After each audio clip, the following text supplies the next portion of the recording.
Hello বন্ধুরা, তোমাদের সবাইকে আমি আমার ছোট্ট ইউটিউব চ্যানেলে স্বাগত জানাচ্ছি। আজকে আমাদের যে প্রথম প্রশ্ন সেটা হলো ভারতের সংবিধান কবে কার্যকর হয়? When was the constitution of India enforced? Constitution of India এটা এনফোর্সড হয়েছিল 26 জানুয়ারি 1950-এ, ঠিক আছে? 1950 হয়েছিল। বুঝতে পেরেছো? ক্লিয়ার? আচ্ছা, 1949-এ 26 নভেম্বর কনস্টিটিউশনটা সম্পূর্ণভাবে তৈরি হয়ে গেছিলো, ঠিক আছে, কিন্তু সেটা কার্যকরী হয়নি সম্পূর্ণ দেশের ওপর। সেই জন্য 26 নভেম্বর আমরা সংবিধান দিবস বা কনস্টিটিউশন ডে হিসেবে পালন করে থাকি। এবার যেদিনকে সংবিধান তৈরি হলো 26 নভেম্বর, তার 2 মাস পরে এই যে কনস্টিটিউশনটা লাগু হয় সম্পূর্ণভাবে। সেই জন্য সেদিনকে আমরা কি প্রজাতন্ত্র দিবস হিসেবে পালন করে থাকি, ঠিক আছে? রিপাবলিক ডে হিসেবে পালন করে থাকি কবে? 26 জানুয়ারি। তারপরে পৃথিবীর কত শতাংশ জল দ্বারা আচ্ছাদিত? পৃথিবীর 71% হলো জল দ্বারা আচ্ছাদিত। 71%, ঠিক আছে? মনে রাখবে একদম টক। তারপরে বিশ্বের সবচেয়ে ঠান্ডা স্থান কোনটি? বিশ্বের সবচেয়ে ঠান্ডা স্থান হইল গিয়া আন্টার্কটিকা, বুঝেছ? এরপরে দেহতেই কি আছে, যেখানে কিনা সব থেকে সর্বনিম্ন উষ্ণতা 89.2°C, ঠিক আছে, নেমে যেতে পারে। পৃথিবীর সবথেকে ঠান্ডা মহাদেশ কোনটা? আন্টার্কটিকা। -89.2°C, বুঝেছো? তারপরে ভারতের প্রথম ট্রেন কবে চালু হয়? ট্রেনটা চালু হয় 1853-তে, 1853-তে। 1853 16 এপ্রিল ট্রেন চালু হয় ভারতে, ঠিক আছে? তারপরে যাত্রী বা মুম্বাই থেকে থানে পর্যন্ত 1853-তে। সূর্য থেকে পৃথিবীর গড় দূরত্ব কত? What is the average distance from the sun to earth? সঠিক উত্তরটি 149.6 মিলিয়ন কিমি, ঠিক আছে? মিলিয়ন কিমি, বুঝতে পারলে?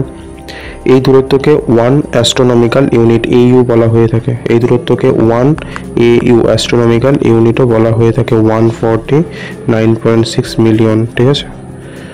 তারপরে বিশ্বের সবচেয়ে ছোট মহাদেশ কোনটি? বিশ্বের সব থেকে ছোট মহাদেশ হলো গিয়ে অস্ট্রেলিয়া, বুঝতে পারলে? তারপরে অ্যাকচুয়ালি অস্ট্রেলিয়া তো ওর মধ্যে মহাদেশ তো একটু অ্যাকচুয়ালি ওশিয়ানিয়া পড়ে, ঠিক আছে? ওশিয়ানিয়া অ্যাকচুয়ালি আসলে পড়ে। ওশিয়ানিয়া হলো সব থেকে ছোট। ওশিয়ানিয়ার মধ্যে একটা দেশ হলো অস্ট্রেলিয়া। এখানে ওশিয়ানিয়া হবে, কারেকশনটা করে নিই, ঠিক আছে? বলে দিলাম আমি। তারপরে ভারতের সবচেয়ে বড় মরুভূমি কোনটি? ভারতের সব থেকে বড় মরুভূমি হলো গিয়ে থার মরুভূমি, ঠিক আছে? সাহারা এটা কিন্তু আছে কোথায়? সাহারা আছে হলো গিয়ে আফ্রিকাতে, ঠিক আছে? লাদাখ এটা আছে হলো গিয়ে এটাও মরুভূমি, কিন্তু এটা কোল্ড মরুভূমি, ঠিক আছে? ঠান্ডা মরুভূমি, ঠিক আছে? এটাও আছে ভারতেই, কিন্তু থার মরুভূমির সব থেকে লার্জেস্ট ডেজার্ট। তারপরে যেটা রাজস্থানে অবস্থিত। হীরের রাসায়নিক নাম কি? What is the chemical name of diamond? Carbon. হীরের রাসায়নিক নাম হলো গিয়ে কার্বন, ঠিক আছে? কার্বন। হীরের রাসায়নিক নাম হলো গিয়ে কার্বন, বুঝেছ? এরপরে হিরে হলো বিশুদ্ধ কার্বনের একটি কঠিন রূপ, বুঝেছ? এবার বিশ্বের সর্বোচ্চ জলপ্রপাত কোনটি? What is the highest waterfall in the world? সঠিক উত্তরটি হলো এঞ্জেল ফলস, ঠিক আছে? এটি ভেনেজুয়েলায় অবস্থিত এবং এর উচ্চতা হলো গিয়ে 979 মিটার, ঠিক আছে? এঞ্জেল ফলস হলো গিয়ে যেটা কিনা highest waterfall in the world, যেটা ভেনেজুয়েলায় অবস্থিত, ঠিক আছে? লাস্ট প্রশ্ন। ভারতের সবচেয়ে বেশি প্রচলিত ভাষা কোনটা? সঠিক উত্তর হলো ভারতের সব থেকে বেশি বলা হয়ে থাকে সেটা হলো কি হিন্দি ভাষা বলা হয়ে থাকে। এরপরে মানে সব থেকে বেশি হিন্দি বলা হয়ে থাকে। তারপরে হলো এঞ্জেল ফলস, এটা হলো হাইয়েস্ট ওয়াটারফল আমাদের এই বিশ্বের মধ্যে। এবার হলো কেমিক্যাল নাম হলো কি কিসের? ডায়মন্ডের। এটা হলো কি কার্বন, বুঝেছ? এবার থার মরুভূমি জানোই তো কোথায় আছে? রাজস্থানে আছে আমাদের মরুভূমি, ডেজার্ট, সব থেকে বড় ডেজার্ট, ঠিক আছে? এইবার হলো গিয়ে smallest continent in the world, সেটা হলো কি ওশিয়ানিয়া, ঠিক আছে? কন্টিনেন্ট।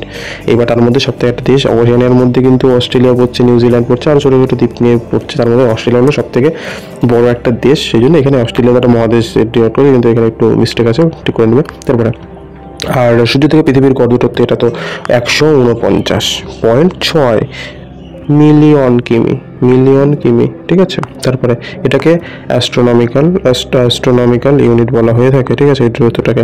মুম্বাই থেকে থানে পর্যন্ত ভারতের প্রথম যাত্রীবাহী ট্রেন চালু হয় কত? 1853-তে, 1853-তে 16 এপ্রিল, ঠিক আছে? তারপরে আন্টার্কটিকা হলো সব থেকে ঠান্ডা স্থান, ঠিক আছে? আর পৃথিবীর 71% জল দ্বারা আচ্ছাদিত।